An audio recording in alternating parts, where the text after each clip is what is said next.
सद्गुरु कबीर विरचित बीजक ग्रंथ अपने आप में अनोखा है। शायद इस संसार में बीजक नाम से और कोई ग्रंथ कबीर साहब के पहले नहीं लिखा होगा, पता नहीं चलता है।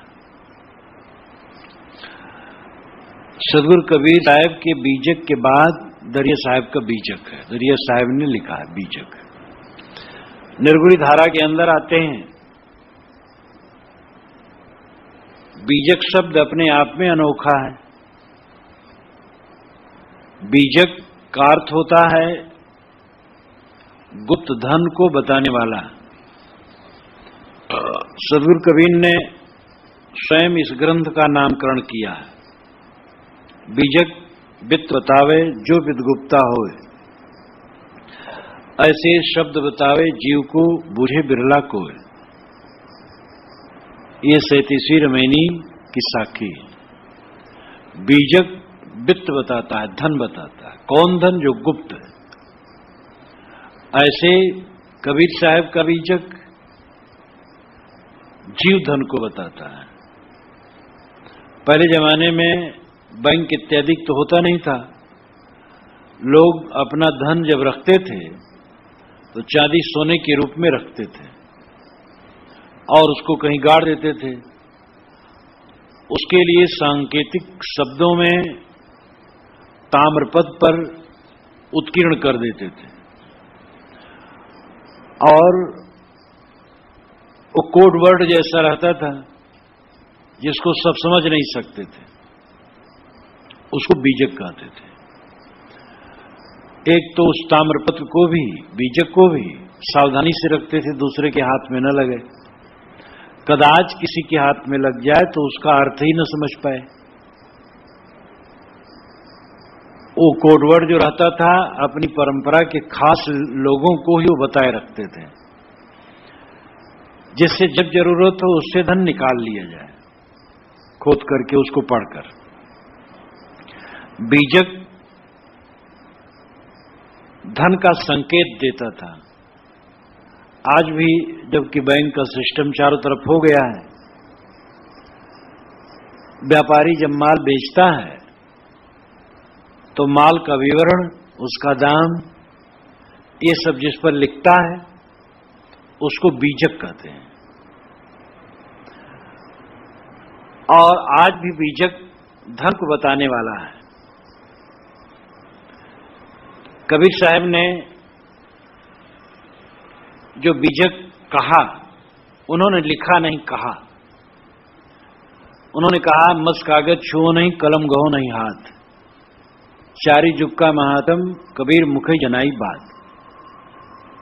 अब कई विद्वान मान लेते हैं कि वो पढ़े लिखे नहीं थे, लेकिन पूरा बीजक आप पढ़ जाओ तो पता लगे कि कबीर साहब अनुभव की बात तो कहते ही हैं, शास्त्रों की बात भी कहते, बहुत कहते हैं।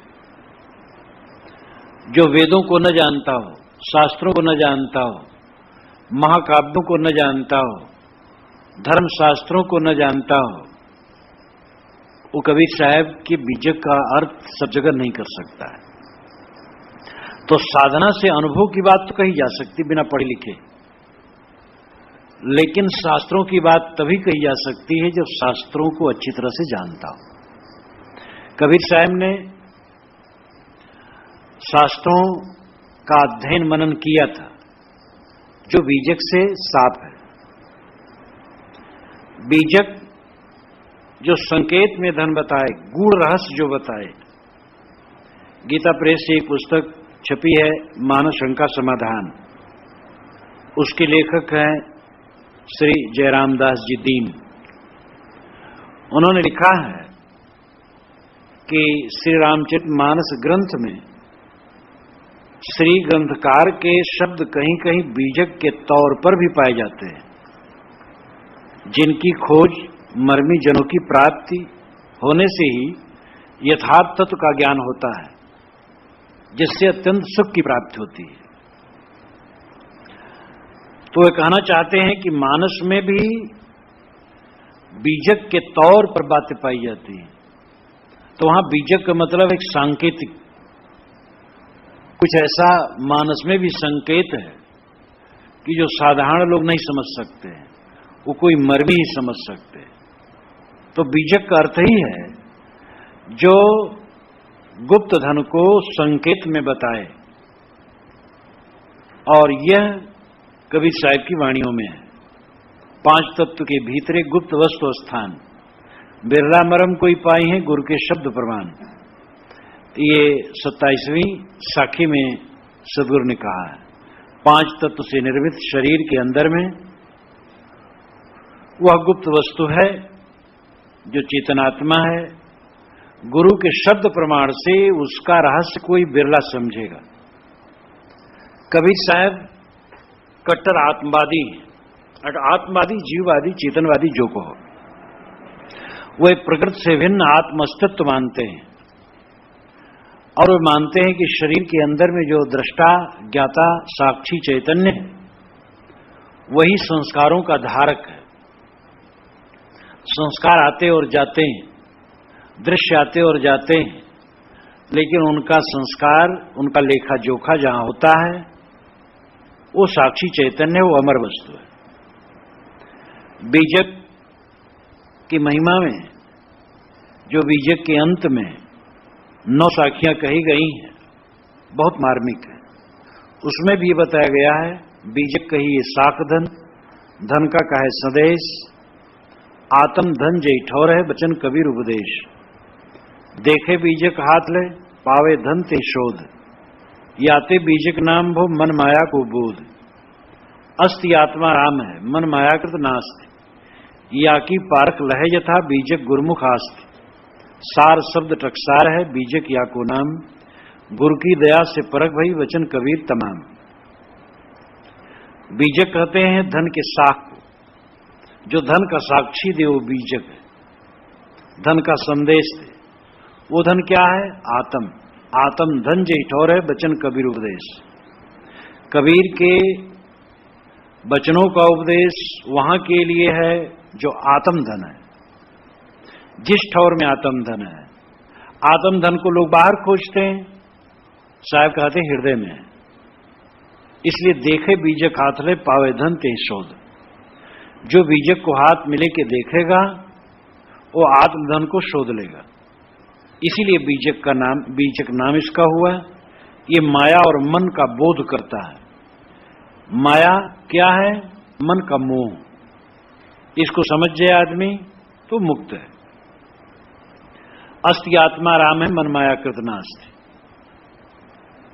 जो बीजक की महिमा में 9 साखियां जिसने लिखी, वो संत कहते हैं, उनका नाम का पता नहीं है, बहुत प्राचीन साखियां। अस्ति आत्मा राम है, आत्मा राम अस्ति, अस्ति नाम है होना, आत्मा राम की सत्ता है।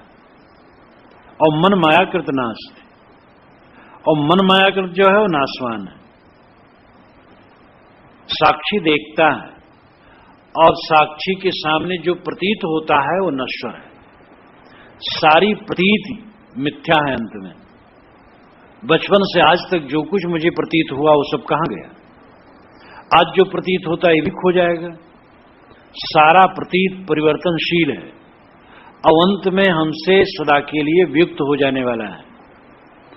लेकिन जो प्रतीत करने वाला स्वयं है, मैं वही हूं। तो मन मायाकृत नास्ति है, लेकिन आत्माराम अस्ति है, सत्ता है उसकी। या की पारख लह यथा, इसकी यथार्थ पारख करना चाहिए। बीजक गुरुमुख आस्ति, ये जो बीजक है, गुरुमुख द्वारा बीजक को पढ़ करके इस भेद को समझे, आत्माराम का और मन माया का। अध्ययन के 2 ही विषय, साक्षी और साक्ष्य, दृष्टा और दृश्य, स्व और पर। अपने आप का अध्ययन और पर का अध्ययन। पर का अध्ययन करके, स्व का अध्ययन करके पर से अपने को निकाल लेना, यही जीवन की सार्थकता है। धन दौलत मान बढ़ाई, पता नहीं क्या क्या लोग मान रखे हैं कि ये जीवन की सार्थकता है। वो सार्थकता नहीं। धन दौलत तो कुछ जरूरी है शरीर की रक्षा के लिए, लेकिन वो जीवन का लक्ष्य नहीं है।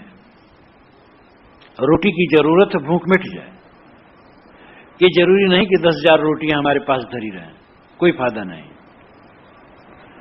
तो धन दौलत की जरूरत केवल शरीर की रक्षा के लिए है। जीवन की सार्थकता है स्व और पर का विवेक, और पर से स्व को निकाल लेना।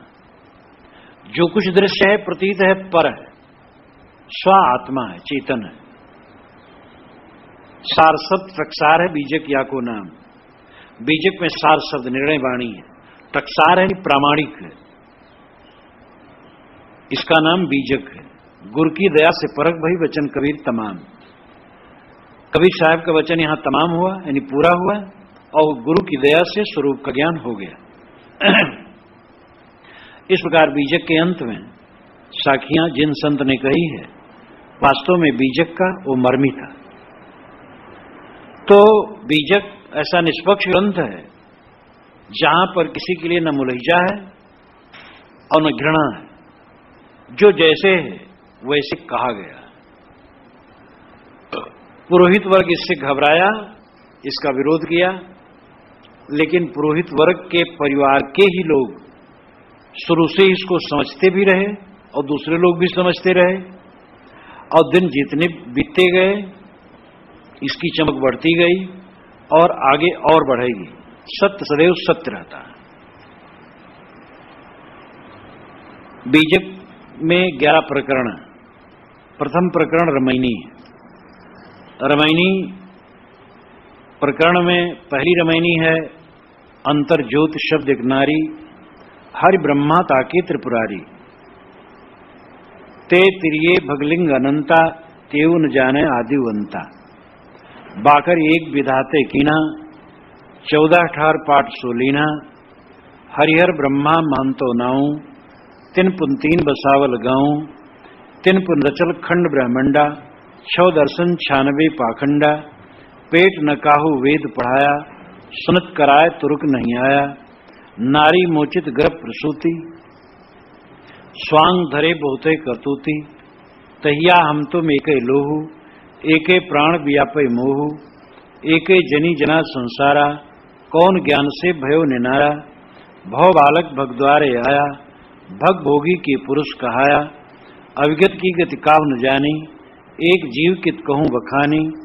जो मुख होए जीव 10 लाखा, तो कोई आए महंतो भाखा।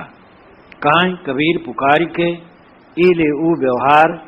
राम नाम जाने बिना, भवबूढ़ मुआ संसार। 12 चौपाइयों और एक साखी की रमैनी है। सदगुरु कबीर ग्रंथ के आरंभ में ही अंतर्ज्योत शब्द कहते हैं। अंतर्ज्योत गुणवाचक है, व्यक्तिवाचक और गुणवाचक। जैसे जीव व्यक्तिवाचक है, अंतर्ज्योति गुणवाचक है। दूसरी रमैनी में साहब ने जीव कहा, जीव रूप एक अंतर्बासा। जीव रूप में सबके अंदर में एक अस्थाई तत्व बसता है, अंतर्ज्योत कीन प्रकाशा। वो अंतर्ज्योत को प्रकाशित करता है, उसकी अंतर्ज्योत प्रकाशित होती है। और यहां साहब ने शुरू में गुणवाचक कहा, अंतर्ज्योत शब्द एक नारी। सबके अंदर में एक ज्योति है, ज्ञान का प्रकाश है, वो प्रकृति से भिन्न है। जो मनुष्यों के अंदर में ज्योति है वो ज्ञान ज्योति है। कीड़े मकोड़ों में भी वो ज्ञान ज्योति है, लेकिन वो बहुत सुप्त है, वहां पर विवेक नहीं है, क्योंकि साधन वहां बढ़िया नहीं है। मानव शरीर का साधन उत्तम है, इसलिए मानव शरीर के अंदर में जो ज्योति है वो ज्ञान में है और विवेक में है, ज्यादा प्रकाशित है। जैसे तार में बिजली है सर्वत्र, लेकिन बड़ा बल्ब लगा दिया गया तो वहां ज्यादा प्रकाश होता है, और 0 पावर का लगाया गया तो टिमटिमाता रहता है। बिजली तो हर जगह है, तो जीव तो सब में वैसे ही है, लेकिन कीड़े मकोड़ों में बल्ब बढ़िया नहीं, मानव शरीर का बल्ब बढ़िया है। मानव में भी जन्म जन्मांतरों के संस्कार के कारण प्रतिभाओं का अंतर प्रत्यक्ष है। अंतर ज्योति ये बहुत महत्वपूर्ण शब्द है। अंतर ज्योत पर ही सब निर्भर है। मनुष्य की अंतर ज्योत से ही सारे ज्ञान विज्ञान का विकास है। इसका सपाट अर्थ किया जाए तो होगा अंतर ज्योति और शब्द और एक नारी, इन तीन से हरि ब्रह्मा और त्रिपुरारी पैदा हुए। ते तिरिये भगलिंगनंता, इन तीनों से अनंत भगलिंग नाम स्त्री पुरुष पैदा हुए। लेकिन त्यो न जाने आदिवंता, वह भी संसार का आदि अंत नहीं जाने। लेकिन इस सपाट अर्थ में अर्थ तो हो जाता है, किंतु जादुई अर्थ है। बुद्धि विवेक से इससे कोई मतलब नहीं। अंतर ज्योति से, शब्द से और एक नारी से ब्रह्मा विष्णु शंकर पैदा हुए। कुछ समझ में नहीं आएगा क्या मतलब हुआ, क्या अंतर ज्योति है और शब्द कैसे है, नारी कैसे हो, कैसे ब्रह्मा विष्णु शंकर से पैदा हुए। सृष्टि क्रम के बिल्कुल अनुकूल नहीं है। वस्तुतः अंतर्ज्योत मनुष्य के हृदय का ज्ञान है और मनुष्य में शब्द और नारी यानी कल्पना शक्ति, ये दो महान शक्तियां हैं। शब्द शक्ति और कल्पना शक्ति यानी मन शक्ति, ये दो शक्तियां मनुष्य में प्रबल हैं। नारी से अर्थ है कल्पना, कल्पना यानी मन शक्ति, शब्द शक्ति और मन शक्ति, ये दो शक्तियां मनुष्य में प्रबल हैं। अन्य में ये शक्तियां नहीं के समान है। मानव के अतिरिक्त अन्य प्राणियों में शब्द है, कहीं ची, कहीं पू, कहीं बो, बस वर्णात्मक शब्द नहीं है। और कल्पना शक्ति उनकी थोड़ी सी है। चींटियां अपने बिल में आ जाएंगी, पक्षी अपने घोंसले में, पशु अपने खूंटे पर, अपने जीवन निर्वाह की बातों को समझ जाएंगे। आगे उनके पास विवेक नहीं है। मानव में शब्द शक्ति व्यवस्थित है और कल्पना शक्ति व्यवस्थित है और अंतर्ज्योत तो तीव्र इसकी है ही है। तो मानव में ये तीन घटनाएं, ये तीन विशेषताएं, इसकी अंतर्ज्योति प्रकाशवान है यानी ज्ञान की शक्ति, विवेक की शक्ति प्रबल है, शब्द की शक्ति प्रबल है और कल्पना की शक्ति प्रबल है। इन तीनों शक्तियों से संबलित मनुष्य सृष्टि के विषय में सोचता है। पूरी दुनिया में प्रायः शास्त्र लिखते समय शुरू में सृष्टि के विषय में अपनी अवधारणा लोग रखते थे। बाइबल में भी शुरू ही में 6 दिन में पूरी दुनिया बनी, ये लिखा गया है। पुराणों को देखो, भारतवर्ष के पुराण, कोई पुराण है शुरू में ही सृष्टि की चर्चा होगी। कबीर साहब ने भी शुरू में सृष्टि की चर्चा की है, अपने ढंग से की है। वैसे उनकी वाणियों को पढ़ने साफ लगता है वे सृष्टि का आरंभ नहीं मानते हैं। 7वीं रामायणी में इसका पूरा विवरण है और बीच बीच में भी है। लेकिन वह सृष्टि के विषय में कहते हैं और भारतीय परंपरा के अनुसार ब्रह्मा विष्णु शंकर को सामने प्रस्तुत करते हैं। कबीर साहब का हृदय हिंदुत्व संस्कारों से, उसके शास्त्रों से, उसकी पौराणिक गाथाओं से, रस्मो रिवाज से ओतप्रोत था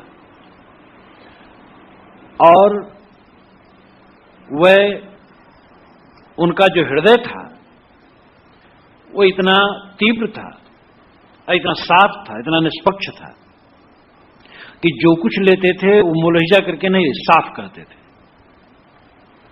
हिंदुत्व परंपरा के संस्कार उनमें भारी थे, लेकिन हिंदुत्व संस्कार होते हुए भी वे रूढ़वादी हिंदू नहीं थे। वे सत्य कहते थे। मुस्लिम परिवार में उनका पालन हुआ था, नीरू निमाया, लेकिन मुसलमानों को कोई पक्ष नहीं था। मुसलमानों के विषय में वो कम जानते हैं, जितना जानते हैं उसके अनुसार वो साफ कहते हैं, लेकिन हिंदू परंपरा के विषय में तो खूब जानते हैं। तो जो मनुष्य है ये विवेकशील है, कल्पनाशील है। इसने इस जगत के विषय में सोचा कि जगत कैसे बना। तो ब्रह्मा विष्णु शंकर उत्पत्ति, पालन और संहार के 3 देवताओं की इसने कल्पना की। संसार में निर्माण होता है, और पालन होता है और उसका परिवर्तन भी होता है। ये प्रकृति में अपने आप होता है, लेकिन इसके विषय में मनुष्यों ने 3 देवताओं की कल्पना की, ब्रह्मा, विष्णु और शंकर। वस्तुतः वैदिक परंपरा में अग्नि की उपासना करने वालों को ब्राह्मण कहा गया। ब्रह्म का अर्थ ही माना गया जो बढ़े, बृहत्वाद ब्रह्म, जो बढ़े वो ब्रह्म, जो बड़ा हो ब्रह्म। आग थोड़ी जलाओ बढ़ जाती है, इसी वो ब्रह्म है। और उसके चारों तरफ बैठ करके जो उपासना करे वो ब्राह्मण है। इस प्रकार कदाचित ब्रह्म पहले अग्नि को कहा गया, उसके पश्चात हवन तर्पण का जब स्वरूप काफी व्यवस्थित हुआ तो उसमें 4 मुख्य पुरोहित माने गए, ब्रह्मा, होता, उद्गाता, अध्वर्य। उसमें ब्रह्मा सबसे बड़े। यज्ञ में ब्रह्मा ही सभी पुरोहितों को निर्देश देता था और ब्रह्मा यज्ञ का सबसे बड़ा अधिष्ठाता होता था, तो यज्ञ कराने वाला ब्रह्मा माना गया। आगे चल करके ऐसे देवता की कल्पना की गई कि जो सृष्टि का रचयिता वो ब्रह्मा है। वैदिक काल में सूर्य की उपासना प्रमुख थी। वही सूर्य आगे चल करके विष्णु का स्वरूप ले लिया और वो व्यक्ति रूप में देवता बन गया जो पालक है। सूर्य सबका पालक है। सूर्य अगर ठंडा हो जाए तो पृथ्वी अपने आप ठंडी हो जाए, सब निर्जीव हो जाएंगे। वेदों में रुद्र नाम का देवता जो तूफान का देवता है, उसको पौराणिक देवता में मिला करके महादेव की कल्पना की गई, जिसके सिर पर जटा है, अर्धचंद्र है, गंगा लहरी है, जो बैल पर बैठता है, पार्वती के साथ चलता है, ऐसी कल्पना की गई और प्रलय का देवता माना गया। इस प्रकार ब्रह्मा, विष्णु, शंकर की कल्पना की गई और ये कल्पक मनुष्य हुआ। मनुष्य ने ही रज, सत और तम, ये तीनों गुणों के प्रतिनिधित्व करने वाले देवताओं की कल्पना की। रज से सृष्टि होती, सत से पुष्टि होती, तम से क्षय होती और ये प्रकृति में अपने आप सब होता है। लेकिन इसके 3 देवताओं की कल्पना की गई। ते तिरिये भगलिंग अनंता, त्योन जाने आदिवंता। ब्रह्मा, विष्णु, शंकर असंख्य नर नारी पैदा किए, ये पुराणों में इसकी कल्पना है। भगलिंग का मतलब स्त्री पुरुष। त्योन जाने आदिवंता, लेकिन ये ब्रह्मा, विष्णु, शंकर भी जगत का आदिअंत नहीं जाने। पुराणों में ये लिखा है, बार-बार पुराणों में ऐसी बात आती है कि ब्रह्मा, विष्णु, शंकर भी जगत का आदिअंत नहीं जाने। बाखर एक विधाते कीना 14 टहर पाठ सो लीना। विधाता ब्रह्मा सबसे बड़े माने जाते हैं, विष्णु से भी, शंकर से भी। ये रजोगुणी हैं, क्रियाशील हैं। इन्होंने एक बाखरी बनाई, बाखरी, बखारी, कोठी, वाणियों का भंडार। वेद के मंत्र सैकड़ों वर्षों में ऋषियों द्वारा बोले गए। पिता पितामह, परपितामह, पुत्र पौत्र, परपौत्र, गुरु शिष्य बोलते गए और याद करते गए। लिखना तो बहुत पीछे हुआ है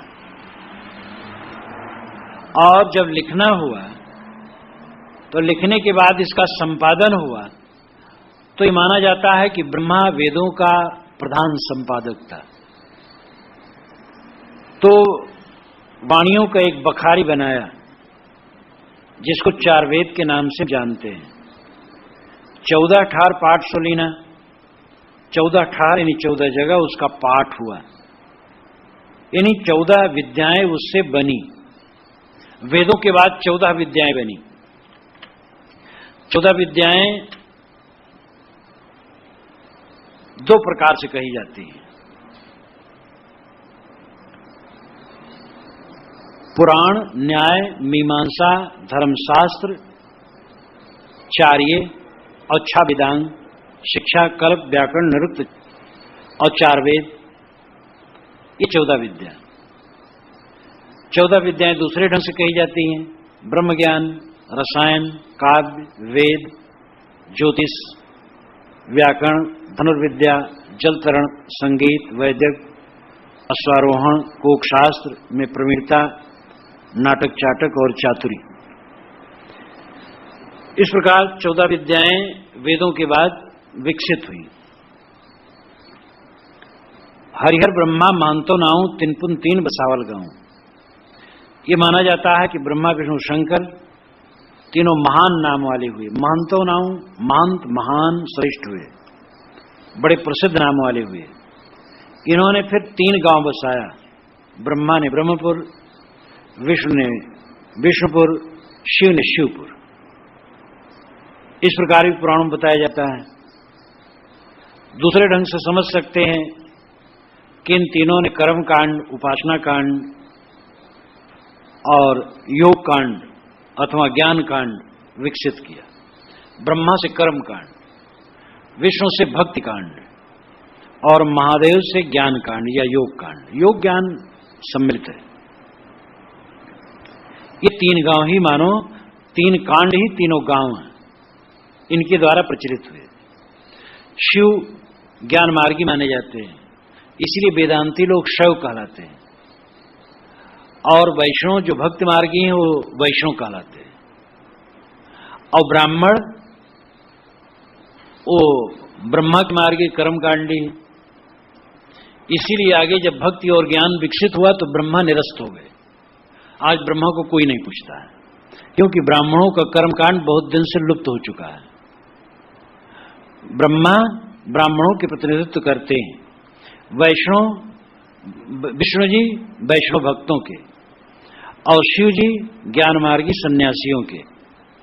ये आगे चल करके ऐसी कल्पना बढ़ी। 3 पुनरचल खंड ब्रह्मांडा, 6 दर्शन 96 पाखंडा। 3 पुन यानी 3 ब्रह्मा विष्णु शंकर ने रचल खंड ब्रह्मांडा, ब्रह्मांड का खंड किया, ऐसा पुराण में वर्णित है। ब्रह्मांड कितने कहना चाहिए?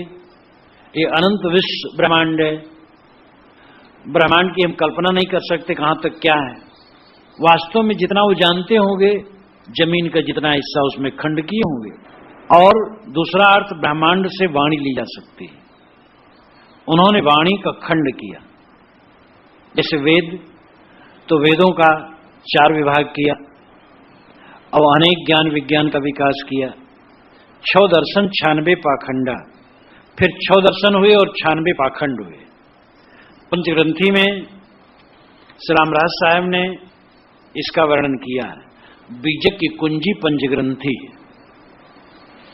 योगी जंगम सेवड़ा सन्यासी दरवेश, 6वां कहिए ब्राह्मण 6 घर 6 उपदेश। 6 दर्शन, एक तो सांख्य योग न्याय मीमांसा आदि शास्त्र हैं, लेकिन दूसरा दर्शन नाम परिपाटी संप्रदाय। तो योगी जंगम, योगी जो योग मार्गी हैं, जंगम जो शिवाचारी हैं, सेवड़ा में जैनी बौद्ध माने जाते हैं, सन्यासी 10 नामी सन्यासी, गिरी पुरी भारती वन पर्वत आरण्य सरस्वती सागर आश्रम तीर्थ, ये 10 नामी सन्यासी हैं स्वामी शंकराचार्य के बाद जो प्रचलित हुए। और छठा दर्शन ब्राह्मणों का। इस प्रकार योगी जंगम सेवड़ा सन्यासी दरवेश और ब्राह्मण। दरवेश यानी फकीर, ईसाई मुसलमान के जो फकीर हैं। इस प्रकार ये 6 दर्शन हुए और 96 पाखंडा। 96 उसमें पाखंड निकले। पाखंड यानी शाखाएं, प्रपंच। 10 सन्यासी 12 योगी 14 शेष बखान, ब्राह्मण 18 जंगम 24 सेवड़ा परमान। ये पंचग्रंथी में रामराज साहब ने कहा कि 10 नामी सन्यासी हुए 10 सन्यासी, और योगी 12 हुए, फकीरों में 14 हुए, ब्राह्मणों में 18, जंगमों में 18, सेवड़ा में जैनियों में 18। इस प्रकार 96 पाखंड का विस्तार हुआ। पाखंड का दिखावा भी होता है, शाखाएं भी हैं। इस प्रकार साहब ने 5 पंक्तियों में सृष्टि के विषय में लोग कहते हैं तो उन्होंने ब्रह्मा विष्णु शंकर को रख दिया, लेकिन उन्होंने माना कि ये भी कल्पना मनुष्य की है। और विस्तार अगर वाणियों का हुआ तो इस ढंग से हुआ, और आगे चल करके अहमहीनत की भावना बढ़ी। उसके विषय में आगे पंक्तियों में साहब कहते हैं, पेट न काहू वेद पढ़ाया, सुनत कराय तुर्क नहीं आया, नारी मोचित गर्भ प्रसूति, स्वांग धरे बहुते करतूती, तैया हम तुम एके लोहू, एके प्राण व्यापे मोहू, एके जनी जना संसारा, कौन ज्ञानते भयो ने नारा। ये 4 पंक्तियों में मानवता का उजागरण करते हैं। देखते हैं कि ब्राह्मण लोग बड़े अहंकारी हैं। हम ब्राह्मण हैं, ब्रह्मा के मूल से पैदा हुए हैं, विराट पुरुष के सिर से पैदा हुए हैं। ऋग्वेद में एक मंत्र आया है, ब्राह्मणो स्मुखमासीत बाहु राजन्य कृता उरु तदस्यद वैश्य प्रभ्याम शूद्रो अजायत। विराट पुरुष के मुख से ब्राह्मण, हाथ से क्षत्रिय, जंघे से वैश्य, पैर से शूद्र हुए। तो ये लाक्षणिक है। विराट पुरुष समाज है, समाज में मुख्य स्थानीय ब्राह्मण है जो ज्ञानवान है, और रक्षा करने वाला हस्तस्थानी क्षत्रिय, धन कमाने वाला जंघा स्थानी, जंघा के बल पर धन कमाया जाता वैश्य, और पैर स्थानी शूद्र है, पैर पर ही पूरा शरीर स्थिर है, कर्मठों पर ही समाज स्थिर है। तो वहां लाक्षणिक अर्थ है, पैदाइश सबकी एक तरह है, चाहे ब्राह्मण नामधारी हो चाहे शूद्र नामधारी। सब माता पिता से पैदा होते हैं, बच्चे पैदा होते हैं, मलिनता में लिपटे रहते हैं। सबकी माताएं धो करके साफ करती हैं और सबके बच्चे दूध पिलाए जाते हैं। फर्क क्या है? पेट न काहू वेद पढ़ाया। साहब कहते कोई पेट में वेद पढ़ करके नहीं आया है, क्यों पैदा हुआ हो वेद का मंत्र उच्चारण करने लगे। तुम जन्मजात ब्राह्मण हो, मैं मान लूं, तुम्हारे बच्चे पैदा हो और बस वेद मंत्र बोलने लगे तो मैं मान लूं जन्म से तुम ब्राह्मण हो। पेट न काहू वेद पढ़ाया, कोई पेट में वेद पढ़ करके पेट से ही नहीं आया है। सुनत कराए तुर्क नहीं आया, जो तुर्क लोग मानते हैं मुसलमान लोग कि हम राह खुदा हैं और बाकी राह जुदा हैं, खुदा के राह से जुदा हैं। साहब कहते ये मुसलमान भी क्या माता के पेट से सुन्नत करा करके आए? असली मुसलमान हैं तो इनकी पेशाब इंद्री की खलड़ी वहीं से कट के आनी चाहिए थी। पूरा शरीर भगवान बना सकता था, उतना काम नहीं कर सकता था। ये भगवान की अकल शुद्ध कर रहे हैं, भगवान को अकल नहीं थी। तो परमात्मा ने पूरे शरीर को बनाया तो खतना क्यों नहीं कर दिया? तो इसलिए खतना भी नकल है, ये बाहर आकर के किया जाता है। नारी मोचित गर्भ प्रसूति, नारी मोचित, नारी से मोचित होकर खिंच करके गर्भ प्रसूति, गर्भ प्रसूति हुई, गर्भ बाहर आया तो वो लड़का या लड़की जो कुछ भी रहा प्रसिद्ध हुआ। आगे चल करके स्वांग धरे बहुते करतूती, बहुत सा स्वांग और करतूत धारण करने लगे। स्वांग यानी वेश, करतूत यानी कर्मकांड। दाढ़ी रखाया, खतना कराया और कुछ ऐसा स्वांग बनाया, मुसलमान कहलाने लगा, नमाज पढ़ने लगा। कोई चोटी रखाया, जनेऊ पहना, चंदन लगाया, वेद पढ़ने लगा, हवन करने लगा, ब्राह्मण कहलाया। तो सारा स्वांग और सारा कर्मकांड पैदा होने के बाद है, जन्म से नहीं। इसलिए दोनों नकली है, असली नहीं। असली तो मनुष्य है। तैया हम तुम एके लोहू एके प्राण व्यापे मोहू। तैया यानी जन्म में, जन्म काल में या माता के गर्भ में हम और तुम एक ही लोहू में रहे। लोहू खून, रक्तवीर्य। माता के पेट में एक ही प्रकार के रक्तवीर्य से सने शरीर का निर्माण हुआ हमारा तुम्हारा, दोनों मलिनता में रहे। उसमें कौन पवित्र और कौन अपवित्र है? एक ही प्राण व्यापे मोह, सब में एक ही प्राण और एक ही मोह व्याप्त था।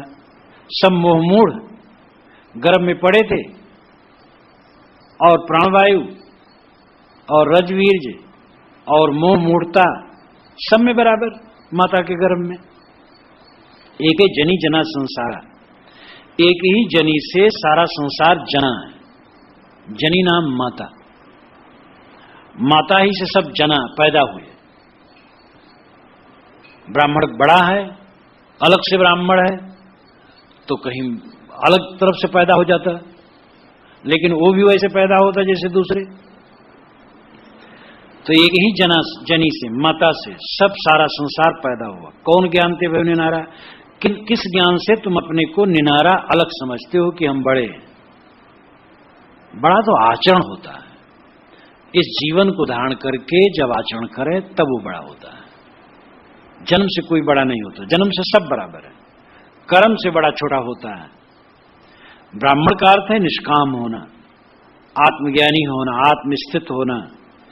हर व्यक्ति में ब्राह्मणत्व के बीज हैं और सबको ब्राह्मणत्व प्राप्त करने की चेष्टा करनी चाहिए। मैं एक बार गोंडा जिला में था, एक ब्राह्मण यहां ही निमंत्रित था पूरे साधु समाज सहित। भोजन पक रहा था और बाग पास में था, हम लोग बैठे थे। एक पंडित जी आए, मेरे पास बैठ गए और मेरे साधु जगह जगह पेड़ों के नीचे थे। उन्होंने कहा महाराज, और बातचीत हुई तो कहा महाराज इसमें कोई ब्राह्मण भी होंगे आपके साधुओं में? मैंने कहा सब के सब ब्राह्मण हैं, लेकिन तुम जैसे नकली ब्राह्मण नहीं। वो कहे महाराज ये कैसे? हम के ब्राह्मण जितेंद्रिय धर्मपर स्वाध्याय निरत शुचि काम क्रोधो वसो यश तम देवा ब्राह्मण विदु। ये महाभारत में युधिष्ठिर जी ने कहा, जो जितेंद्रिय हो, जितेंद्रिय धर्मपर धर्मपरायण हो, जितेंद्रिय धर्मपर स्वाध्याय निरत सत्शास्त्रों का स्वाध्याय करता हो और शुचि अंतर बाहर पवित्र हो, काम क्रोधो वसो यश, काम और क्रोध को जिसने वश में कर लिया हो, तम देवा ब्राह्मण विदु, उसको देवता लोग सज्जन लोग ब्राह्मण कहते। तो ये सब वैसे ब्राह्मण है, या तो ब्राह्मण हो गए हैं या ब्राह्मणत्व के तरफ अग्रसर हो रहे हैं, धीरे धीरे साधना कर रहे हैं। अब आप कैसे हो? तो हंसने लगे कि हाँ महाराज, काम क्रोध तो बस में नहीं कर पाया। हम कहे तो नकली ब्राह्मण हो, ये सब असली ब्राह्मण है। तो ब्राह्मण शब्द बहुत प्यारा है। और जो निष्काम हो जाए, पूर्ण ब्राह्मणत्व है निष्काम हो जाना, आत्मस्थित हो जाना। इसलिए कबीर महाब्राह्मण थे, ईसा महान ब्राह्मण थे, रविदास महान ब्राह्मण थे, दयानंद विवेकानंद ब्राह्मण थे, सनत कुमार ब्राह्मण थे, धीवरी तने वेदव्यास ब्राह्मण कहलाए थे। जो निष्कामी हो जाए वो ब्राह्मण है। तो जन्म से तुम अपने आप को ब्राह्मण मान बैठे, हम सबसे बड़े हैं। हम और तुम सब बराबर हैं। जो जितना ज्ञान विज्ञान सदाचार में आगे बढ़े वही श्रेष्ठ है। भव बालक भग द्वारे आया, भग भोगी के पुरुष का आया। यह पंक्ति उनके वैराग की तीव्रता को प्रकट करती है। भव बालक भग द्वारे आया,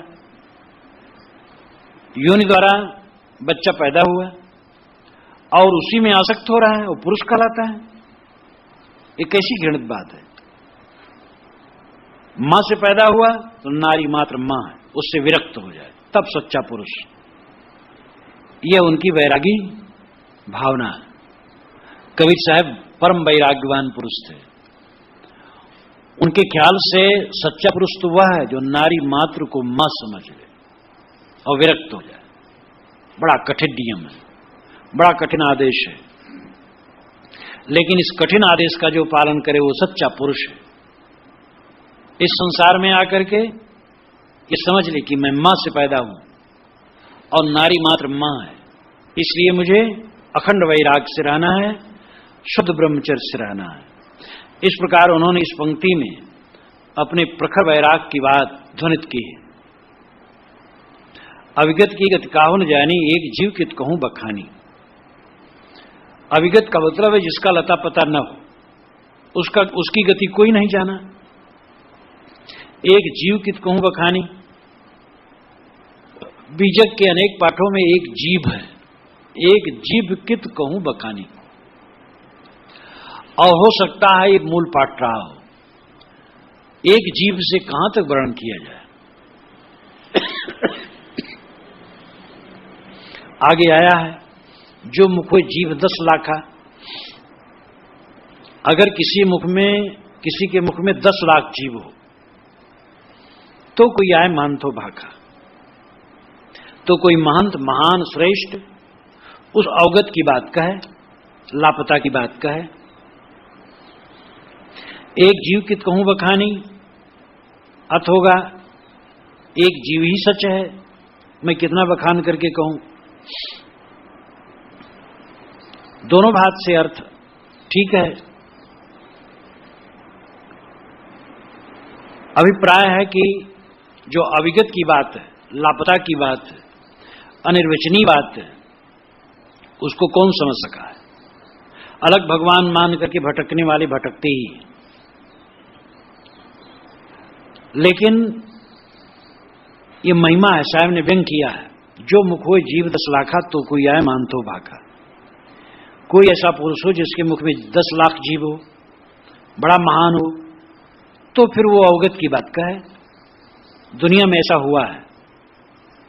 धार्मिक कहे जाने वाले लोगों ने अपनी सड़ी गली मान्यताओं को संसार में मनवाने के लिए एक ऐसे पुरुष की उन्होंने कल्पना की कि वो विराट है, वो ब्रह्म है, वो आदि पुरुष है, अथवा वो अवतार है, वो पैगंबर है, वो ईश्वर पुत्र है, और उसने जो कहा वो सच है। इस प्रकार उसकी बात मान लेनी चाहिए। पहले तो हम अपने मन से कल्पना करते हैं ईश्वर और अवतार की और पैगंबर की, और फिर अपनी जो कुछ ऊंची नीची बातें हैं, उल्टी सीधी बातें हैं, उससे कहलवाते हैं, और फिर पीछे कहते देखो भगवान ने कहा है। कैसे नहीं मानोगे? ये भगवान के श्री मुख से निकला है। पूजी विप्र सिर गुणहीना, शूद्र न गुणगण ज्ञान प्रवीणा। ये भगवान के श्री मुख से निकलवा दिया गया। अब वही भगवान वाल्मीकि रामायण में ऐसा नहीं कहे। ऐसे सभी मतों की दशा है। कबीर साहब जो कभी नहीं कह सकते थे, कबीर प्रेमियों ने कबीर के मुख से कहलवा लिया है। इसी प्रकार और मार्गों में है। कबीर साहब ने जिसका विरोध किया जीवन भर, कबीर प्रेमियों ने वही बात कहलवा ली कबीर साहब के मुख से, उपोद्घात बना लिया। कबीर साहब कहते हैं वेद व्यास से, कृष्ण से, राम से वह बात कहलाई गई जो कभी नहीं कह सकते थे। तो इस प्रकार हम पहले की कल्पना कर लेते हैं किसी विराट पुरुष की, भगवान की अथवा अवतार पैगंबर की या आप्त पुरुष की, और उससे कुछ कहलवा लेते हैं, लिख लेते हैं कि उसने कहा है, अब बस अपनी बात चलाते हैं। तो इसी पर साहब ने यह व्यंग किया है। कहीं कबीर पुकार के ई ले व्यवहार, राम नाम जाने बिना भवबूढ़ मुआ संसार। कबीर साहब प्राय पुकार के कहते, हल्ला करके कहते, डरते नहीं, जोर से। पुकार के कहने का अर्थ है कि तुम सुनो चाहे न सुनो, मैं कह देता हूं। और दबते नहीं है, पुकार के कहते हैं। ई ले व्यवहार, ई और ऊ का व्यवहार संसार के लोगों ने ले रखा है। संस्कृत में इहा मूत्र कहा जाता है, और वैराग के लिए कहा जाता है इहा मूत्र फल भोग विराग। यह अमूत्र फल भोग विराग, यह नाम लौकिक, अमूत्र नाम स्वर्ग पारलौकिक। इसके फल से विराग होना, यह वैराग का लक्षण है। लोक कभी सुख न चाहे, परलोक का भी सुख न चाहे। तो इहा मूत्र, यह अमूत्र उसका पदच्छेद होगा। यह नाम लौकिक, अमूत्र नाम परलौकिक। साहब ने हिंदी में उसको ई और ऊ कहा। ई नाम लौकिक, ऊ नाम परलौकिक। तो लौकिक और पारलौकिक सुखों का व्यवहार जीव ले रखा, उसी में डूबा है। देह भोग में डूबा है, मोह माया में डूबा है, स्त्री पुत्र परिवार विषय वासना में डूबा है, या स्वर्ग की कल्पना करके स्वर्ग में जाना चाहता है तो वहां भी वही विषय भोग। तो लोक परलोक के भोगों में, उसकी कल्पनाओं में, उसके धंधाओं में डूबा है। राम नाम जाने बिना भवबूढ़ मुआ संसार। संसार के लोग राम नाम को न जानकर भव में डूब रहे हैं और मर रहे हैं, मर चुके हैं, मर रहे हैं। भवबूढ़ मुआ संसार, संसार से मतलब संसार के लोग। भव में, संसार सागर में डूब डूब के मरते हैं, क्योंकि राम नाम नहीं जानते। जिसका नाम राम है वो क्या है? राम या तो परोक्ष कहते हैं, कहीं अलग है, जो अदेख अलेख अनिर्वचनीय है, मन वाणी से जो गम्य नहीं है। अब मन वाणी से जो गम्य नहीं, उसको पाओ कैसे? आपके पास पाने का साधन मन और इंद्रियां हैं। मन इंद्रियों में आता नहीं है तो कैसे पाओगे? वास्तव में वह राम तत्व निज तत्व है। राम नाम निज जान के छाड़ दो वस्तु खोट। साहब ने कहा राम नाम निज तत्व है, जो निज स्वरूप वही राम है। हृदय बसे ते राम न जाना, दिल में खोज दिले मां खोजो ये करीमा रामा। जो दिल में बैठा है वही करीम है, वही राम है। तो जिसका नाम राम है उसको लोग नहीं जानते, राम को बाहर खोजते हैं, अदेख अलेख बेचून बेनमून कहते हैं, मन की कल्पना करते हो। बहुत लोग दूसरे लोग हैं तो ऐसे राम के पीछे पड़े हैं जिनके कमल के समान आंखें थी, कमल के समान मुंह था, कमल के साथ समान कोमल कोमल हाथ थे, छाती थी, ग्रीवा थी। ऐसे सुंदर स्वरूप किसी राम की कल्पना में पड़े हैं। कोई महापुरुष रहा होगा सुंदर सुंदर, 4-6 वर्ष सुंदर रहा होगा, फिर तो रुखरा हो गया होगा, आवाज तो है भी नहीं। तो ऐसे राम को पाने की चेष्टा तो एक भ्रांति है, ये तो और बहुत स्थूल है। तो हाथ पैर वाले किसी राम के पाने की कल्पना तो बहुत ही स्थूल है और बहुत मोटी बुद्धि का लक्षण है। और किसी अदेख अलेख बेचून बेनमून निराकार और गुणातीत जो आपकी आत्मा से अलग है, वो आपके मन की कल्पना रह जाएगी। वास्तव में जो निज स्वरूप है उसमें ये लक्षण हैं सब। वो अलेख है, अलेख है, और वो मन वाणी से परे है, किंतु मन वाणी का प्रकाशक है। वो तुम्हारा स्वरूप है। जो तुम्हारा अपना अस्तित्व है, चेतन आत्मा है, वो मनवाणी से परे है। और वह मनवाणी से परे और मनवाणी का प्रकाशक तुम्हारा स्वरूप है, उसको समझो। तो साहब कहते हैं संसार के लोग तो लोक परलोक के भोगों में उलझे हैं। अलग कहीं खोजे तो राम कहीं लोक लोकांतर में खोजते हैं, कोई हाथ पैर वाले राम को, किंतु राम निस्वरूप है। निस्वरूप को समझो तो तुम्हारी सारी भ्रांतियां कट जाएंगी। रमैनी दूसरी। जीव रूप एक अंतर्बासा, अंतर ज्योत कीन प्रकाशा। इच्छा रूप नारी अवतरी, तास नाम गायत्री धरी। तेह नारी के पुत्र 3 भयो, ब्रह्मा विष्णु महेश्वर नाओ। फिर ब्रह्मा पूछल महतारी, को तुर पुरुष के कर तुम नारी। तुम हम तुम और न कोई, तुम्हें से पुरुष हमें तुर जोई।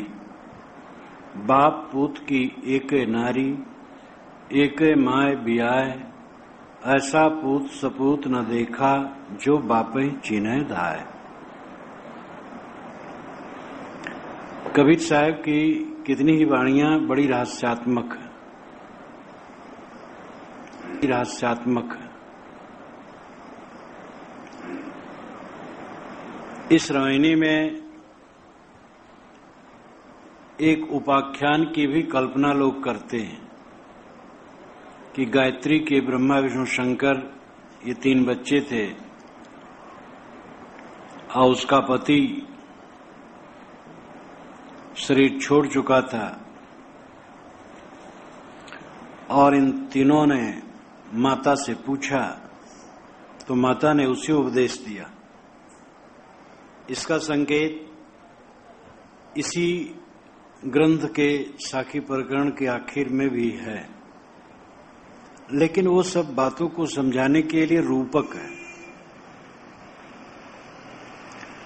इस दूसरी रामायणी में साहब कहते हैं जीव रूप एक अंतर्वासा, जिसे हम परम तत्व कहते हैं वह जीव रूप में है और अंतर में ही बसा है। अंतर देहोपात की दृष्टि से कहा जाता है, नहीं जीव न अंतर है न बाहर है, स्वयं है। देहोपाधि दृष्टि से अंतर कहा जाता है कि शरीर के अंदर में है। देहोपाधि न हो तो जीव अंतर है, न बाहर है, अपने आप है। लोगों ने जीव की निंदा बहुत की है। ब्रह्मवादियों ने कहा जीव आभास है, प्रतिबिंब है। बौद्धों ने कहा जीव क्षणिक विज्ञान है। ईश्वरवादियों ने कहा जीव ईश्वर का अंश है। कबीर साहब ने कहा जीव ही परम तत्व है।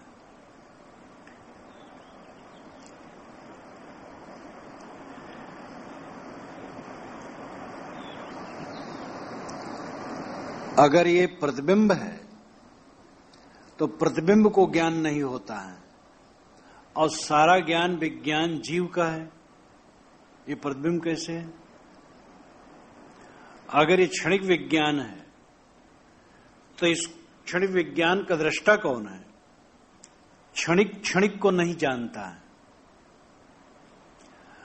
जो स्थायी होता है वो क्षणिक को जानता है। मैं अपने इस शरीर के बालपन को जानता हूं, इसके कैशोर को जानता हूं, इसकी जवानी को जानता हूं, इसकी परिपक्व अवस्था को जानता हूं, और अब इसके बुढ़ापा को जान रहा हूं। तो ये बालपन, कैशोर, जवानी, परिपक्व अवस्था, बुढ़ापा, ये सब क्षणिक है। लेकिन इनका जो दृष्टा है वो क्षणिक नहीं है। क्षणिक का दृष्टा नहीं होता है। क्षणिक का दृष्टा वह होता है जो अस्थायी है। जीव क्षणिक विज्ञान कैसे है? वो तो क्षणिक को जानता है। ये अंश किसी का कैसे है? अंश तो टुकड़े को कहते हैं जो विनसने वाला होता है। कबीर साहब ने कहा जिसको तुम लोग क्षणिक विज्ञान, प्रतिबिंब, अंश, आभास कहते हो, वही है जो आभास करता है। कितनी उल्टी बुद्धि है। जीव आभास कैसे? जीव तो आभास करता है, जीव को आभास होता है। अगर जीव आभास है तो ये किसका आभास है? वो कौन है? वो आज तक क्यों नहीं बोला?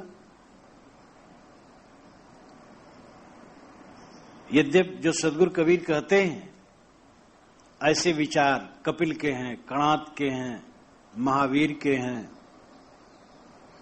उपनिषद के ऋषियों के भी हैं। बारंबार अंतरात्मा को ही परमात्मा कहने की बात वहां भी है। साहब कहते जीव रूप एक अंतर्बासा, शरीर के अंदर में बसा हुआ परम तत्व जीव रूप में ही है।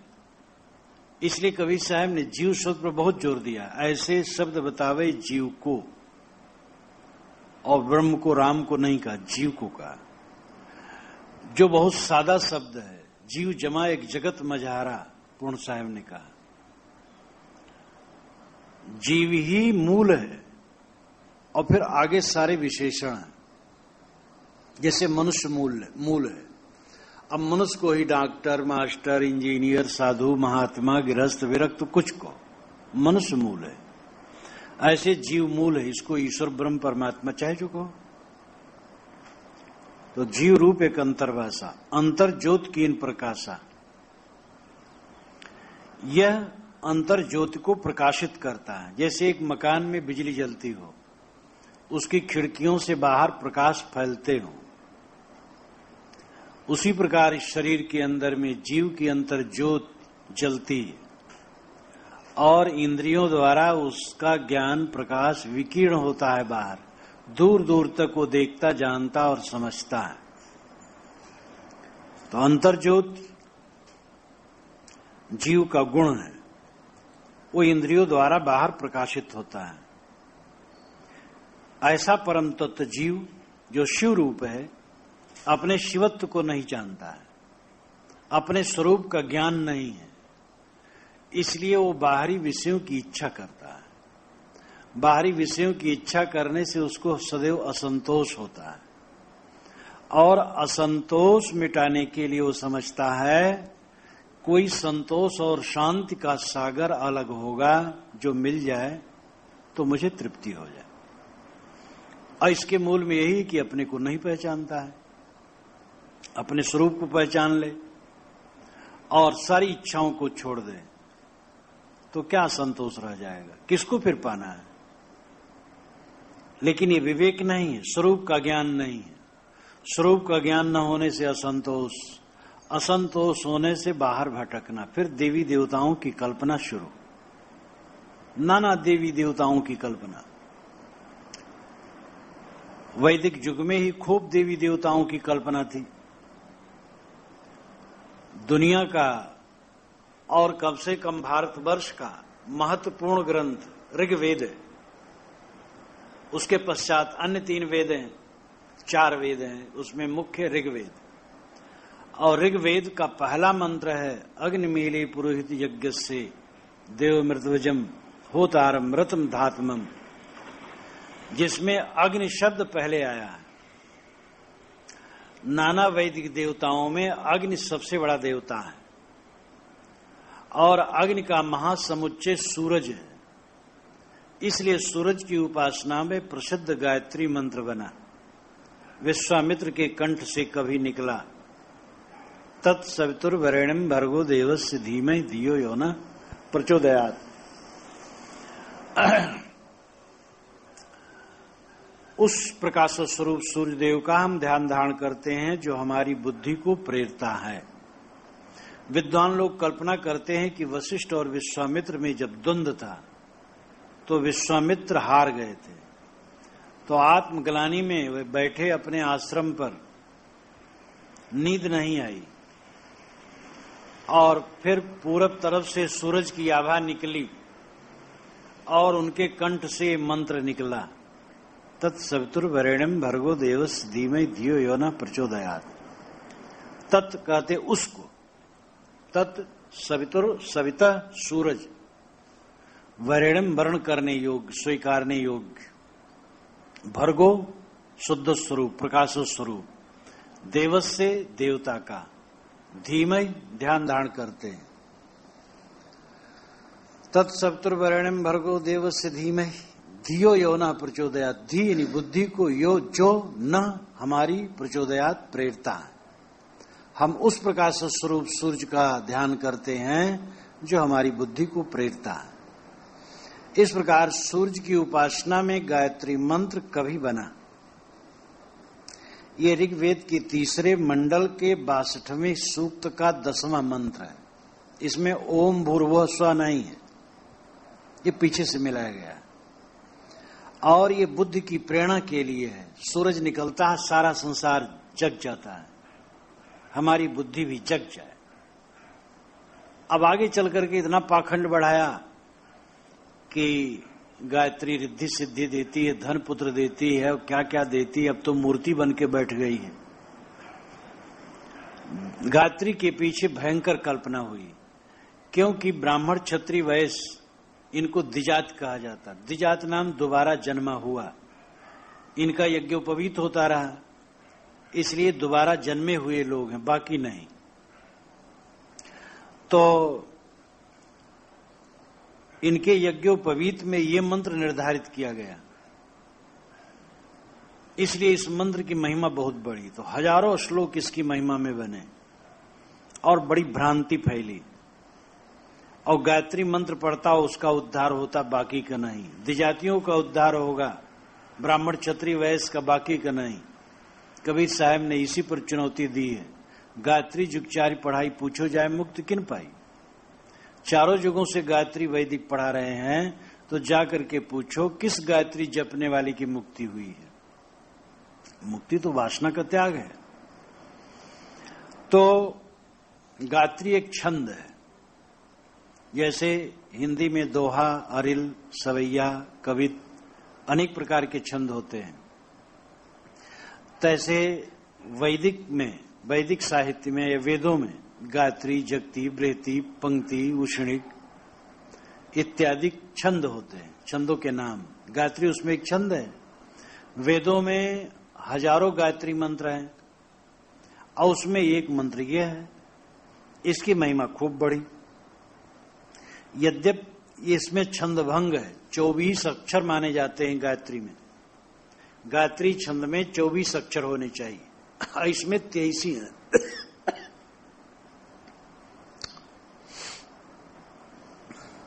आधे अक्षर को नहीं जोड़ा जाता है, जैसे तत्, तो तत् एक माना जाएगा। पहला तत् पूरा है, अगला तत् आधा है, इसलिए तत् एक माना जाएगा। मैंने इसकी व्याख्या में सभी अक्षरों को अलग अलग करके बताया। तो इस प्रकार छंद भंग भी है, छंद दोष है, लेकिन महापुरुषों के छंद दोष को आर्ष कथन मान करके दोष नहीं माना जाता है। तो इस प्रकार गायत्री मंत्र कभी बना, उसकी महिमा बढ़ी और इतनी बढ़ी कि उसकी महिमा में हजारों मंत्र बने और बड़ा भ्रम फैला। साहब कहते हैं, इच्छा रूप नारी अवतरी, तास नाम गायत्री धरी। जीव के हृदय से इच्छा रूपी नारी प्रकट हुई, उसी का नाम गायत्री है। तुम गायत्री को क्या बहुत तूल देते हो? गायत्री बड़ी है कि गायत्री का रचयिता बड़ा है? ये साफ समझा जा सकता है। शब्द प्रकरण में सदगुरु ने 4 पंक्तियों में बहुत कुछ कह दिया है। ब्रह्म बड़ा कि जहां से आया, वेद बड़ा कि जिन उपजाया, ईमन बड़ा कि जहीमन माना, राम बड़ा कि राम ही जाना। ब्रह्म ब्रह्म कबीरा फिरे उदास, तीर्थ बड़ा कि तीर्थ का दास, झगड़ा एक बढ़ो राजा राम, जो निर्वारे सो निर्वाण। इतना हड्डी तोड़ इसमें प्रश्न है, एकदम सत्य को सामने रख देता है। वेद बड़ा होता है कि वेद का रचयिता? ईश्वर अगर तुम अलग मानते हो तो मानने वाला बड़ा है कि जो मानी हुई चीज हो वो? तीर्थ बड़े हैं कि तीर्थ का स्थापक? गायत्री बड़ी है कि गायत्री का रचयिता? इतनी समझ न आवे जिसको, वो क्या सत्य समझेगा? इच्छा रूप नारी अवतरी, इच्छा ही नारी है और वह चेतन से पैदा होती है, अपने अविवेक बस जीव प्रकट करता है और उसी में उलझ जाता है। उसका नाम गायत्री रख दिया। साहब गायत्री जिसको तुम गायत्री कहते हो वो जीव की इच्छा रूप है। जीव ने इच्छा प्रकट की, अपने समझा नहीं, और समझा कहीं बाहर से कुछ मिले तो शांति मिले, उसने गायत्री की कल्पना कर डाली, उस गायत्री को ऊपर बैठा दिया, अपना नीचा हो गया। कृत्रिम आगे करता नाचे। अपने पत्थर गढ़ करके छील करके मूर्ति बनाए, धर दिए, उसने उसके सामने घुटने टेक टेक कर, नाक रगड़ रगड़ कर भोग मोक्ष मांगते हैं। अपने हाथ से बनाई हुई चीज आदमी इतना अपनी तौहीनी कर रहा है कि निर्जीव जो मक्खी अपनी नहीं हाँक सकती हैं अपने ऊपर बैठी, उसके सामने नाक रगड़ रगड़ करके भोग मोक्ष मांगता है। कितना दुर्भाग्य, अपने स्वरूप को न समझना। तो साहब कहते जिसको तुम बहुत तूल देते हो कि गायत्री सब कुछ है। अरे गायत्री तो एक छंद है, और गायत्री छंद की दृष्टि से छंद तो पुल्लिंग है, लेकिन गायत्री स्त्रीलिंग शब्द है। तो इच्छा रूप नारी है, एक इच्छा है जो तुम्हारी बनाई हुई है। तेहि नारी के पुत्र 3 बहेऊ, ब्रह्मा विष्णु महेश्वर नाऊ। साहब कहते उस नारी के 3 पुत्र बहे, ब्रह्मा विष्णु और महेश्वर। तो गायत्री छंद है, उससे पुत्र कैसे होंगे? अभिप्राय है कि इनके 3 प्रचारक हुए, दास हुए। शिष्य को ही पुत्र कहा जाता है। तय सुतमान हमारी सेवा। कबीर साहब ने कहा, आय सुत आय पुत्र तू मेरी सेवा को मान। तो मानो ये 3 दास इनके हुए, ब्रह्मा विष्णु और महेश्वर जिनका नाम हुआ, ये तीनों इसके प्रचारक हुए। फिर ब्रह्मा पूछल महतारी को तुरपुरुष के कर तुम नारी। फिर ब्रह्मा ने महतारी से पूछा कि तुम किसकी पत्नी हो, तुम्हारा पति कौन है? लोग मानते हैं कि गायत्री वेदों की मां है। ओम में सम है, ओम कह दो तो सब हो गया। अपना संतोष देने के लिए कितने ब्राह्मण के लड़के पूछते हैं अपने पिता से, पिताजी मैं तो वेद नहीं पढ़ा हूं, तो ब्राह्मण कैसे हुआ?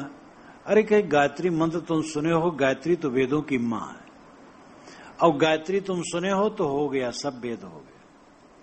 अब कितने ब्राह्मण नामधारी तो गायत्री सुने हैं लेकिन वो गायत्री याद भी नहीं, और गायत्री का अर्थ क्या वो भी नहीं जानते हैं, और गायत्री के सहित जो संध्या उपासना करना चाहिए वो कुछ नहीं करते। हजारों हजारों लाखों लाखों ब्राह्मणों में एक भी मिलना मुश्किल है, लेकिन अपने को झूठा संतोष देने के लिए कहते हैं कि सब वेद गायत्री में है, और वेद गायत्री कुल मिलकर के ओम में है, ओम कह दो तो सब हो गया। ये सब झूठा संतोष है। वेदों को पढ़ना चाहिए, उन्हें समझना चाहिए वेदों में क्या लिखा है। तो वेदों की मां गायत्री है, ब्रह्मा विष्णु शंकर की मां बने तो क्या आश्चर्य। ब्रह्मा ने महतारी से पूछा, ब्रह्मा विष्णु शंकर में ब्रह्मा बड़े थे, रजोगुणी थे, क्रियाशील थे, गतिशील थे। उन्होंने माता से पूछा, को तुर पुरुष, तुम्हारा पुरुष कौन है और किसकी तुम नारी हो? तो जो उसने उत्तर दिया, तुम हम तुम और न कोई, तुम्हें से पुरुष हमें तुर जोई। तुम और हम और तुम, बस और कोई नहीं। तुम्हें सरीखे पुरुष हैं और हम ही तुम्हारी जोई हैं। इस पर उपाख्यान की भी कल्पना है, पंचग्रंथि में भी इसका वर्णन है। बीजक व्याख्याता लोग इसको प्रस्तुत किया करते हैं, लेकिन इसका आध्यात्मिक अर्थ ही उपयुक्त है, और उसके अर्थ को जानना चाहें तो पंचग्रंथि इत्यादि से देख सकते हैं। प्रचार है ही कि वो कहा कि तुम मेरे पति हो, मैं तुम्हारी पत्नी हूं इत्यादि। लेकिन यहां तो शुरू में कहा गया है कि जीव की इच्छा रूपी नारी गायत्री है, इसलिए आध्यात्मिक है। इच्छा से जो नारी पैदा होती वो ऐसी नारी नहीं होती जैसे बच्चे पैदा हो। वो तो स्त्री की भी जो इच्छा है वो भी नारी है, पुरुष की जो इच्छा वो भी नारी है, तो इच्छा रूप नारी है। आगे शब्द प्रकरण के छठे शब्द में साहब ने माया को पुत्री के रूप में, पत्नी के रूप में, माता के रूप में, सवत के रूप में, बहन के रूप में कितना अद्भुत चित्रण किया है। और उसको आप देखिए तो वहां केवल बातों को समझाना है, बड़ा मनोरंजक है। छठे शब्द में व्याख्या पढ़ करके देख सकते हैं। तो ये आध्यात्मिक बातों को समझाने के लिए रूपक है। ब्रह्मा ने मानो गायत्री से पूछा कि तुम्हारा सर्वे सर्वा कौन है? पुरुष। किसकी नारी हो, किसको सिद्ध करने में लगी हो? उसने कहा हम और तुम और हम, और कोई नहीं। तुम सरीखे पुरुष हैं, हम ही तुम्हारी नारी है। मतलब जीव ही से गायत्री की कल्पना है। तो जीव और जीव की इच्छा, यही दो तो सामने है। अस्ति आत्मा राम है, मन माया कृतनास्ति, बीजक पाठफल में है। आत्मा राम की सत्ता है और मन माया असत्ता है। मन माया ही आभास और प्रतिबिंब है, और भास्कर जिसको आभास होता है वो चेतन है। इतनी सी दृष्टि लोगों को नहीं आती है और जीव ही को आभास मान लेते हैं। कहते जीव आभास है। पूछो किसका आभास है तो कुछ उत्तर नहीं है। आभास किसको होता? आभास कहते हैं प्रतीत होने को। अब आभास का अर्थ ज्यादा यह होता है कि प्रतीत तो हो, लेकिन जैसा प्रतीत हो ऐसा हो ना। जैसे सीपी में चांदी का आभास, बालू में पानी का आभास, सपना में आभास होता है। गाड़ी है, घोड़ा है, समुद्र है, नदी है, हाथी है, मित्र है, शत्रु है, वो आभास मात्र ही है, कुछ नहीं। तो आभास का मतलब है एक मिथ्या भ्रांति। आभास किसको होता है? जीव आभास है। किसको होता है आभास? ब्रह्म को। तो ब्रह्म कहां आज तक की जीवाभास है।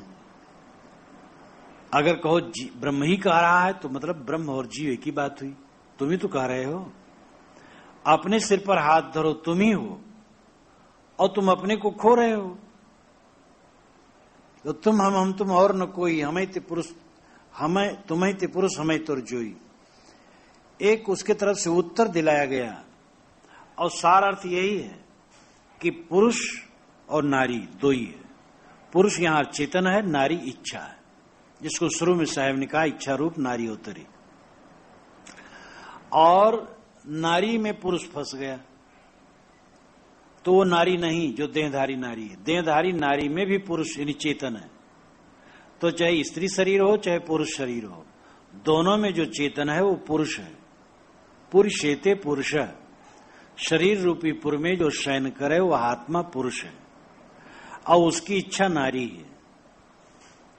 और इसी नारी की निंदा और इसी नारी को बारंबार कवि साहब ने कोसा है। चलिए जात देखी एक नारी, तर गागर ऊपर पनिहारी। बारंबार नारी, वो नारी कोई ये नारी नहीं है जो स्त्री पुरुष वाली नारी है।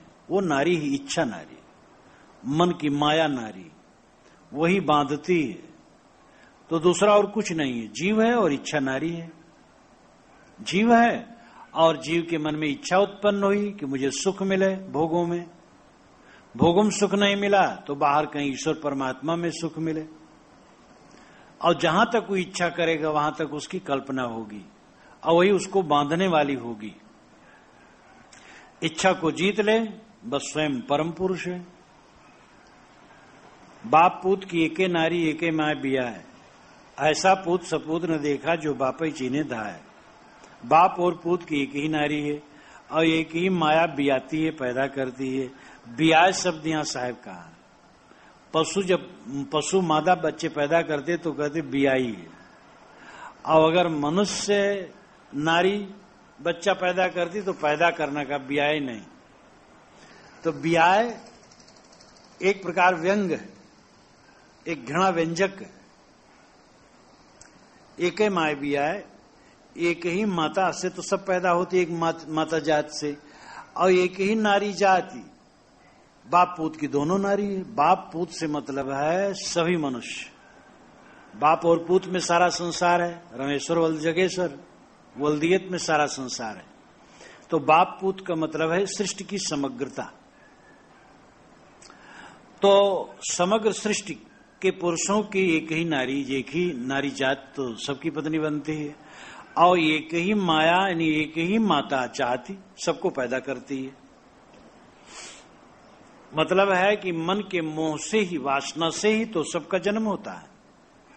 और इच्छा नारी में सब जीव फंस करके उलझ जाते हैं।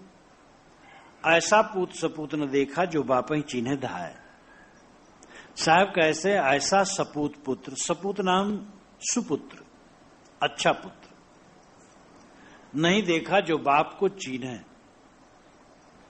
मतलब ऐसा व्यक्ति नहीं देखा जाता जो बाप को चिन्ह।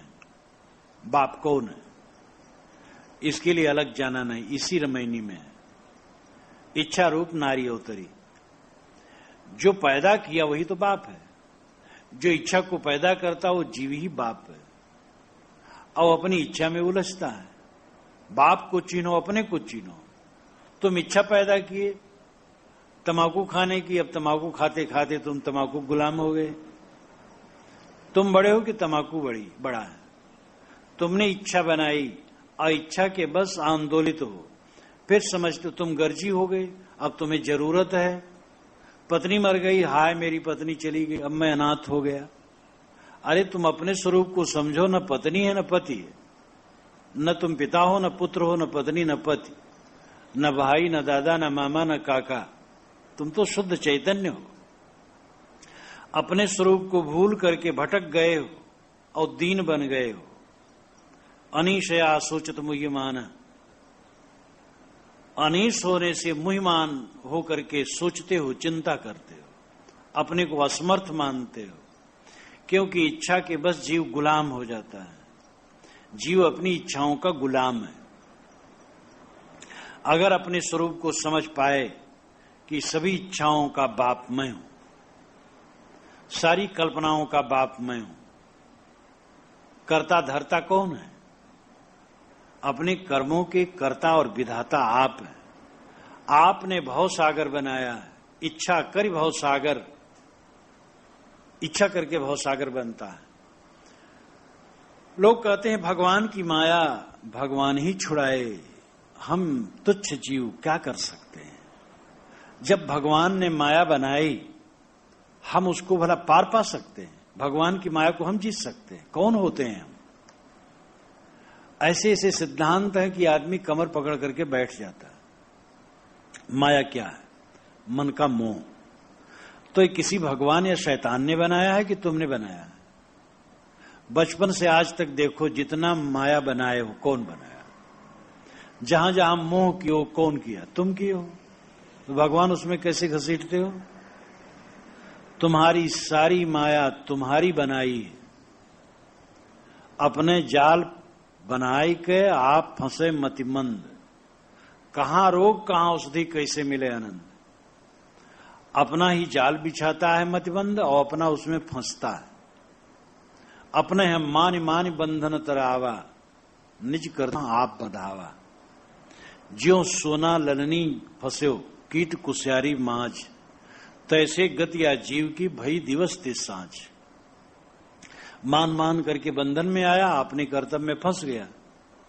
जैसे सुग्गा नलिका यंत्र में लाल मिर्ची के खाने के लोभ से फंस गया, और रेशम का कीड़ा अपने ही बनाए कोशा में फंस गया।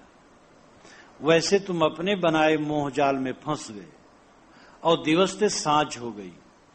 जो ज्ञान प्रकाश होना चाहिए था, अंधकार हो गया। भूल गए अपने आप को और भटक रहे हो। लेकिन ये समझ लो, जहां तक तुम्हारी प्रियता इस संसार में है, वो झूठा है, झूठी प्रियता है।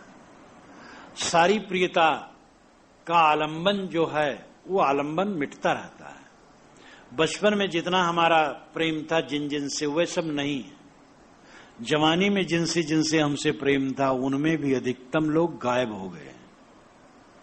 क्षण क्षण जिनमें हम प्रेम करते हैं, वो दृश्य खत्म होता जाता है। तो हमारा मोह करना ही बेवकूफी है। इसी को स्वरूप अज्ञान कहते हैं। अपने आप आपन पो आपू ही बिसर्यो। आपन पो अपने स्वरूप को स्वयं भूल गया। तू सबका साक्षी, मनता, दृष्टा, ज्ञाता, बोधा, ज्ञान स्वरूप।